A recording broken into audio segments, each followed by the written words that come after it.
Yes, our Lord didn't forsake us and He didn't leave us. Kahit na ano yung pinagdaanan natin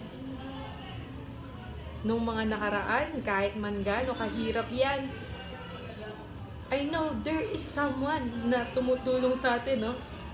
Laging may nakaagapay sa atin kahit na anong bagyong dumating sa ating buhay. And He knows what we are feeling, and He knows what we experienced from the past, and even right now, He knows what's going on. What happened? What is happening in our lives, di ba? So, tiwala lang tayo. Makakaya natin to kasi kasama natin si Lord. Sabi nga sa kanta, hindi niya tayo iniwan at hindi niya tayo pinabayaan. So, kapit lang, kinakapitan or kumakapit sa Lord, nakakapit siya.